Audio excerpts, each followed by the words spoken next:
So, welcome to the part two of class 5 on how to establish godly and profitable music business structures for gospel artists and music ministers. Now, like I said, this is for those who are thinking of doing music for long.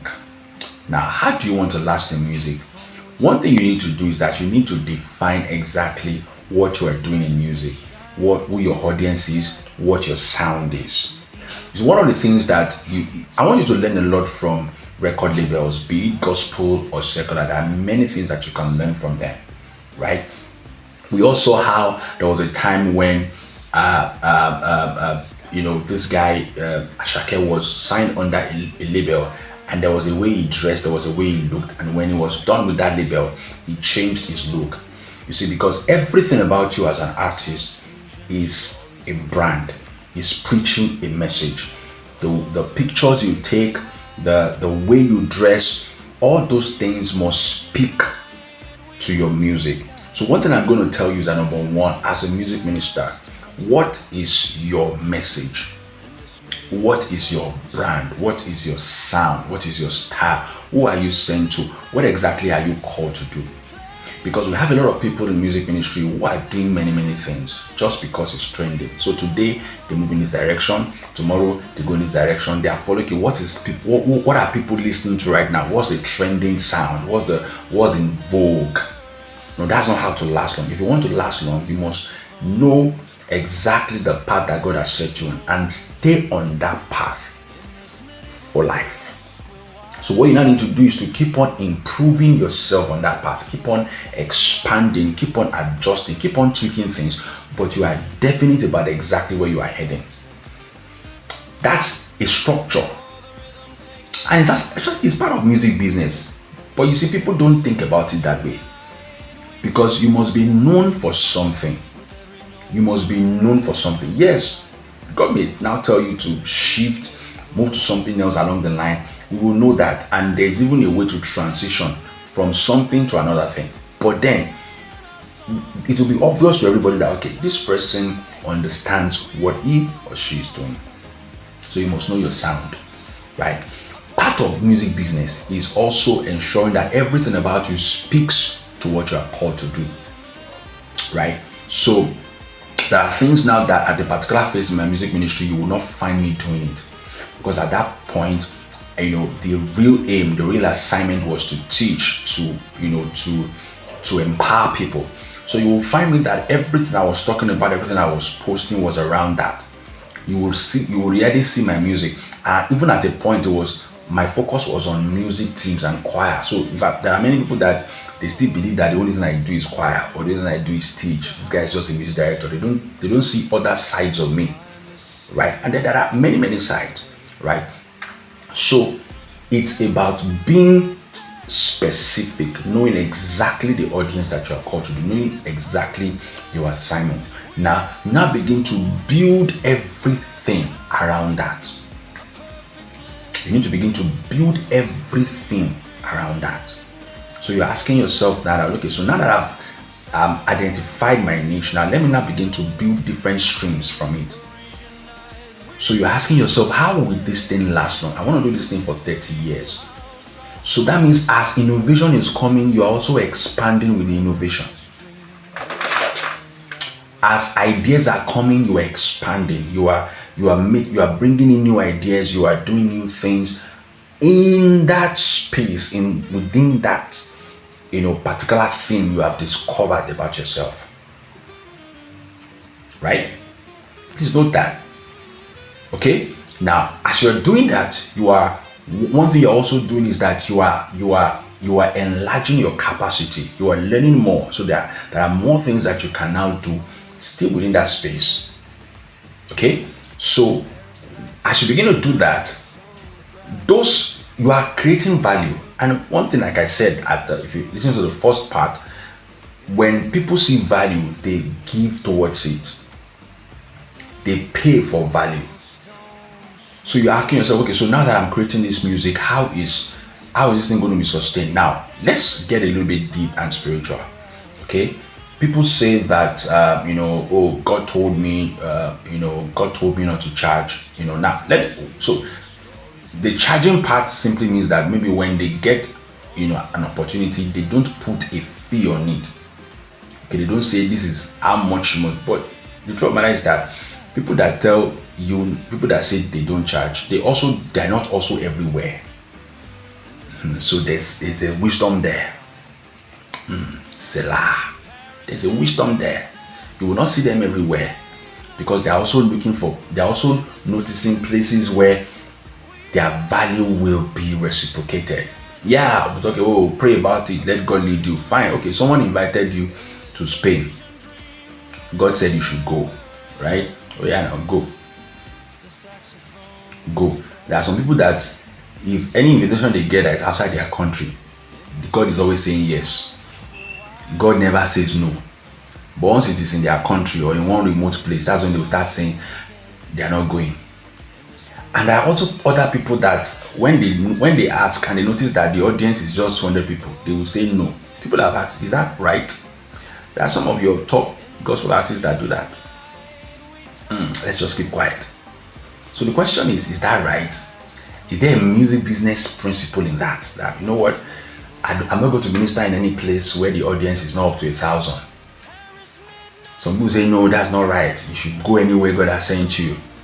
I'm not sure I want to get to that right now. But let me stay in the direction in which I'm going, right? What I'm trying to say is that when it comes to money, when it comes to music, understand that you need money to do music. So whether you are going to get the money, whether you are going to borrow the money, whether you are going to use your own money, money is needed. So while you are starting out in ministry, you want to be able to make sure you start with God, right? Let God direct you as to what you are going to do, because if you stay on the path that God has led you to, God definitely will give you direction, will provide resources for you. But then you need to ask questions from people who have gone ahead of you. Don't just jump at every invitation that comes to you. Don't just anywhere they go, let's go there. And then one weekend, you're posting 6 flyers. People on social media will say, wow, this guy is everywhere.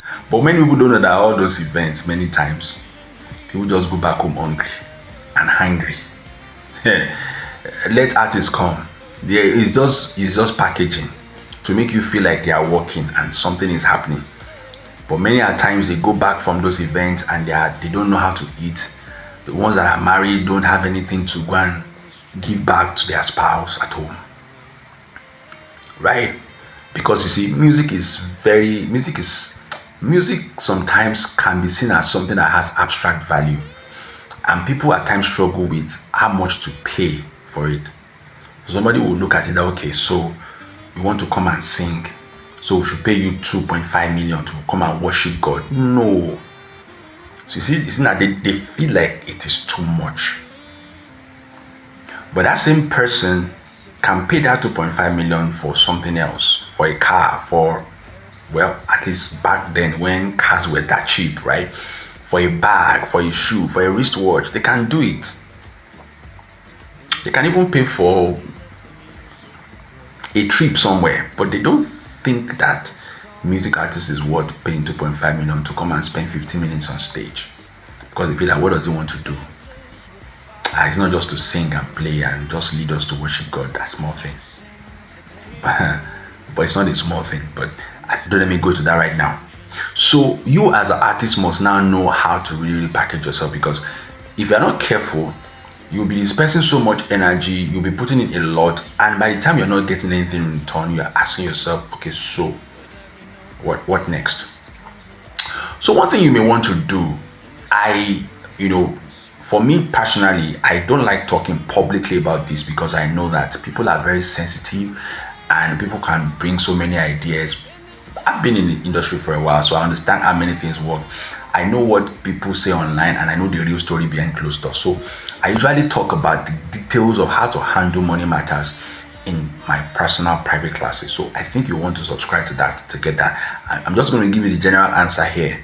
in this video. Just give you the general answer. I won't go into a lot of details, but I'm going to tell you something. One thing you must understand is that don't be fooled by people inviting you everywhere. Be led, know where to go. Understand that the people you are working with, they are not machines. You will need to, you may say God called you and God told you not to charge, but then you're having ministrations almost every day of the week. That means you're going to need people that are really doing music fully. So that means that they are going to be leaving other things to follow you. Something must come to them. So take care of your band. I don't know how you're going to do it. Take care of your band, right? Take care of your team. Very critical. Okay. Find a way to ensure that your music is bringing in money to sustain itself. And there are many things you can do. Merchandising. From your streams. You can make money from your streams. Set up investments from whatever you are making from your music. Find a way to offer services. So look at the services that people need when it comes to music. Find a way to solve problems. Are you getting what I'm saying? Very critical, right? So you need to establish those structures. It's very important. Let me now say this. As an artist, you must have what I call an artist calendar. So you are an independent artist, right? You must, as you are entering a year, I always tell artists, you must, okay, this year, what am I doing? What's my next level as an artist? Whatever I did last year, glory to God. What's the next level from that place to where I am, to where I want to be right now? And so you map it out. Maybe your own next level does not require you recording singles. It requires you maybe going on tour or doing concerts around. Don't try to record singles and release singles. Maybe your own next level is releasing an album. Maybe your own next level is whatever it is. Write it down. Have that artist calendar. Tell yourself, okay, from this time to this time, I'll do this. Because if you don't have that and you don't stick to it, you may discover that you will go through the year just doing what everybody is doing or doing nothing at all. Okay? So I think that every artist must have that. You must put that structure in place, things that dictate that. It's not about feelings. It's not about I feel. Yeah, you should be led. But then if you don't put some structures in place, you may not be led to do anything.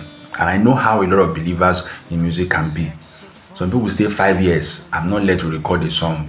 I'm not saying you are wrong. I'm not saying you are not hearing God. But trust me, waiting 5 years away from the music scene, the music has left you. In fact, 1 year, the music has left you. You want to come back, okay. You are coming back at the level where you left it. You are going to struggle. I'm going to pause there. All right. Now there are many things I'm going to talk about. Billing systems, okay, for creatives and all of those things. You can get that in my personal coaching. So if you want to subscribe for that personal coaching and a mentoring session on this particular topic or other topics we've done, reach me and let's talk. Till then, this is Tommy Tush on the Music How To Sessions. Till the next class, I wish you a beautiful season.